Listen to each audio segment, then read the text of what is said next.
Have you ever wondered how someone kind, thoughtful, or even heroic can suddenly commit acts of cruelty, betrayal, or outright evil? It's a question that haunts historians, psychologists, and philosophers alike, and it isn't just about bad people. Sometimes, the most ordinary, well-meaning individuals find themselves crossing lines they never thought possible. This unsettling transformation isn't a fluke. It's a recurring pattern in human history. Think about the bureaucrats who facilitated atrocities during the 20th century, the soldiers who followed orders without question, or the ordinary citizens who, under certain pressures, joined mobs and persecuted their neighbors. How do people with no apparent malice become agents of harm? Psychologist Philip Zimbardo, in his groundbreaking book, The Lucifer Effect, explored this exact phenomenon. In his 1971 Stanford prison experiment, normal college students assigned roles as guards began to exhibit alarming cruelty toward their prisoners within days. Zimbardo revealed that ordinary individuals are highly susceptible to situational forces. Authority, group pressure, and dehumanization can override personal morals faster than we like to admit. This is where Hannah Arendt's concept of the banality of evil comes into play. During the Nuremberg trials, she observed that many perpetrators of horrific acts were not sadistic monsters, but ordinary people who stopped thinking critically, blindly obeyed orders, and surrendered their moral judgment to the system.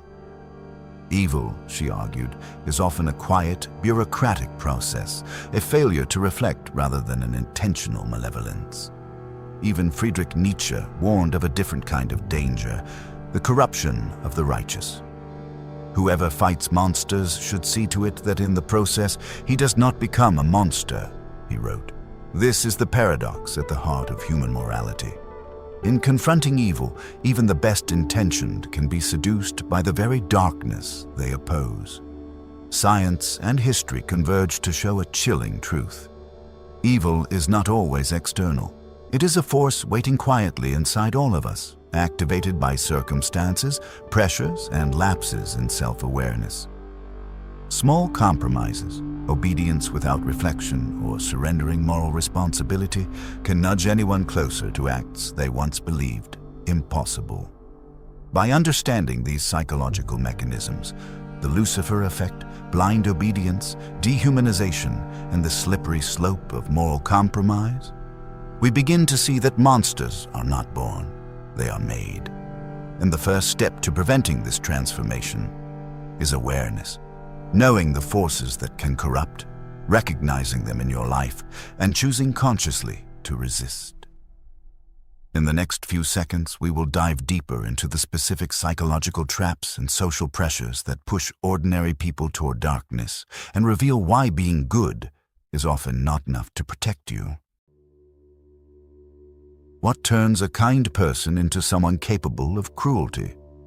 The answer lies less in character flaws and more in situational and psychological forces that subtly but powerfully erode morality. Ordinary people aren't suddenly evil. They are influenced, manipulated, and pushed into behaviors that would shock them under normal circumstances. One of the most studied forces is obedience to authority. Stanley Milgram's experiments in the 1960s revealed that ordinary individuals would deliver what they believed were painful electric shocks to strangers simply because an authority figure instructed them to. The results were staggering. Over 60% of participants continued shocking even when they thought they were causing severe harm. This wasn't sadism. It was a reflection of how authority can override conscience, how people can suspend moral judgment when they trust the system above themselves. Closely linked is the concept of de-individuation, which explains why people sometimes commit acts in groups that they would never do alone. When identity is submerged in a collective, personal accountability fades. Riots, mob violence, and even some historical atrocities reveal this clearly. Anonymity and group pressure create an environment where cruelty feels acceptable, even justified. Dehumanization is another weapon of darkness. When we stop seeing others as fully human, our empathy erodes. This can happen subtly, through language, propaganda, or social narratives that portray certain groups as less than. Once empathy is gone, cruelty no longer triggers guilt. It becomes a task, a duty, or even entertainment. History is filled with examples, from the propaganda-driven campaigns of totalitarian regimes to everyday instances where bullying, discrimination, or casual harm slips unnoticed. Even the seemingly small everyday compromises matter. The slippery slope of moral erosion shows that a single choice, a small concession, or ignoring a minor ethical line can escalate into larger acts of wrongdoing. Once the habit of surrendering personal responsibility begins, it's easier to take the next step, then the next, until actions that once seemed unthinkable are normalized. Friedrich Nietzsche's warning resonates here. Staring into evil changes you.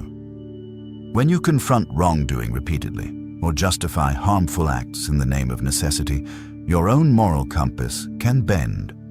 The very effort to maintain control over chaos can inadvertently invite darkness inside yourself. What this all reveals is uncomfortable but empowering. The capacity for monstrous behavior exists in everyone. It is not a mark of inherent evil, but a reflection of vulnerability to authority, group influence, dehumanization, and ethical compromise. Awareness is the defense. Recognizing these forces before they take root is crucial. The question isn't whether these forces exist, they always have, but whether you see them, resist them, and refuse to let circumstances dictate your morality. Mastering this awareness is the first step toward remaining human in situations designed to strip humanity away. History is not written only by heroes. Often it is written by ordinary people who, under pressure, became instruments of cruelty. The question isn't whether evil exists, it's why seemingly good people participate in it. Take the example of Nazi Germany. Hannah Arendt coined the term the banality of evil to describe Adolf Eichmann, a bureaucrat who organized mass deportations of Jews. Arendt was shocked. Eichmann wasn't a sadistic monster in the traditional sense. He was ordinary, unimaginative, and compliant. His evil didn't come from hatred alone. It came from thoughtlessness, from following orders without questioning them, from letting systems dictate morality instead of his own conscience. Millions suffered because ordinary individuals abandoned their judgment. Psychological experiments echo this historical reality. In Zimbardo's Stanford prison experiment, volunteers quickly divided into guards and prisoners. Within days, the guards began humiliating and psychologically tormenting the prisoners. Nobody had planned cruelty. It emerged from power, expectation, and context. The situation itself warped behavior, creating monsters out of people who are otherwise healthy, empathetic, and moral. Even outside extreme conditions, the same dynamics appear. Workplace corruption, mob mentality, and online cruelty demonstrate that the seeds of monstrous behavior are always present. Social pressures, fear of judgment, or desire for conformity can push someone past ethical boundaries. Ordinary citizens have carried out acts of oppression, violence, or betrayal not out of innate wickedness, but because circumstances made cruelty easier than resistance. Nietzsche's words echo hauntingly. If you gaze long enough into an abyss, the abyss will gaze back into you. The abyss isn't just evil outside, it is the potential for darkness inside every human being. Confronting injustice, fighting systems, or navigating morally complex environments can subtly distort intentions, bending good people toward cruelty without their awareness. Even smaller-scale examples demonstrate the principle. Consider how ordinary people justify minor acts of dishonesty, gossip, or exclusion. These micro-decisions might seem harmless, but they train the mind to rationalize harm. Over time, patterns build, small concessions accumulate, and morality becomes negotiable. In essence, the road to monstrous acts often begins with tiny, almost invisible compromises. The lesson is stark. Good intentions alone are not enough to prevent evil. Power, authority, group influence, and situational pressures can transform the virtuous into perpetrators. Understanding these patterns is essential, not to judge, but to guard oneself. Recognizing the ways ordinary people slip into cruelty allows us to step back, question the system, and make conscious choices that preserve our humanity. History is a mirror. It doesn't just show what evil can do, it reveals how easily anyone can be drawn into it. Awareness, reflection, and moral courage are the tools that prevent the reflection from becoming reality. If the forces that turn good people into monsters are real, you can now ask yourself, how can we resist them? Awareness is the starting point, but awareness alone isn't enough. Resisting the pull of cruelty, obedience, and moral compromise requires deliberate mental and ethical strategies. The first safeguard is self-awareness. Recognize the situations where you are most vulnerable: authority, peer pressure, and anonymity. Ask yourself, am I following orders blindly? Am I dehumanizing someone, even subtly? Am I rationalizing behavior I would normally reject? Honest reflection builds a mental firewall that slows the erosion of morality. Next is critical thinking. Hannah Arendt warned that evil flourishes when people stop thinking for themselves. Question the system, the group, and the authority. Just because everyone else is acting a certain way doesn't make it right. Stanley Milgram's research showed that people defer to authority even when it conflicts with conscience, but questioning authority and maintaining independent judgment dramatically reduces this risk. Empathy and perspective-taking are also essential defenses. When we see others as full human beings, the instinct to harm weakens. Small daily practices, listening without judgment, imagining others' experiences, or noticing when language reduces someone to a stereotype, train the mind to resist dehumanization before it escalates into action. Then there's moral accountability. Nietzsche's warning reminds us that even the fight against evil can corrupt. Keep a personal ethical compass and hold yourself accountable for every decision, however small. Reflect on your actions daily. When faced with pressure, imagine the long-term consequences of surrendering your integrity. The smallest concession can set the stage for far greater compromise. Finally, build resilience against group influence. Surround yourself with people who challenge conformity, who encourage reflection rather than blind obedience.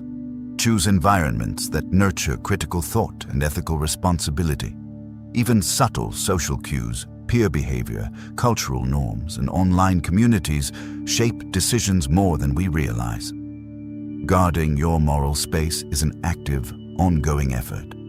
These strategies may not make you immune, but they dramatically reduce the likelihood of surrendering to the forces that turn ordinary people into monsters.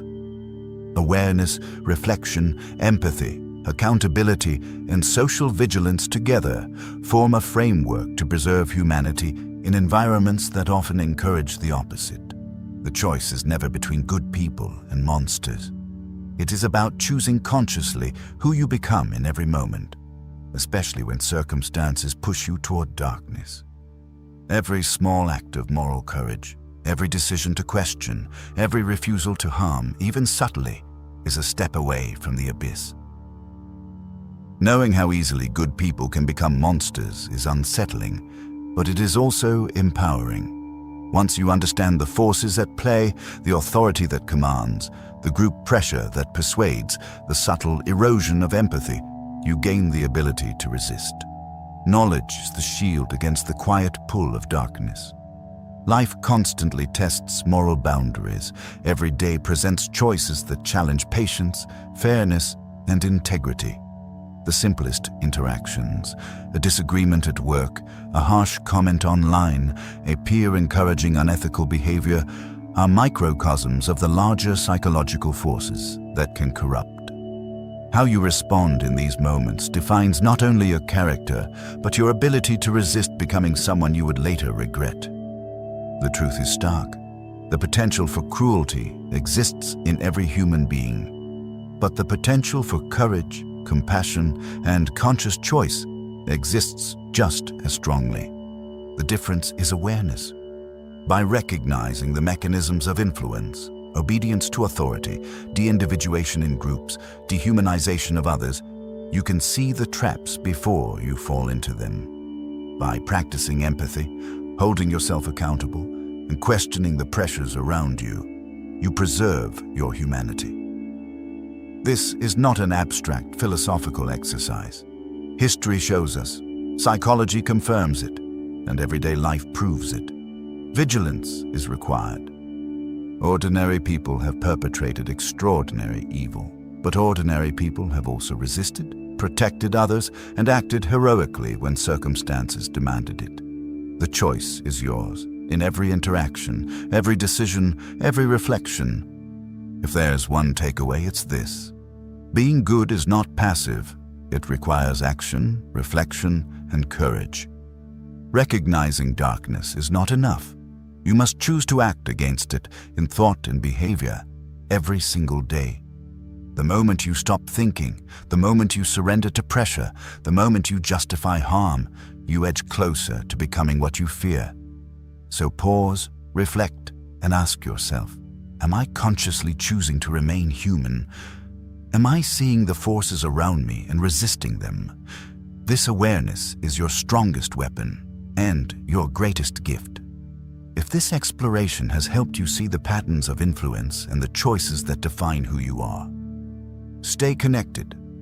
There's more to uncover about human nature, morality, and the forces that shape behavior. Hit subscribe, not just for more content, but for a chance to engage with ideas that sharpen awareness, challenge assumptions, and empower you to live consciously. Your mind is the battleground, and every insight is a victory. Thanks for watching. See you in the next one.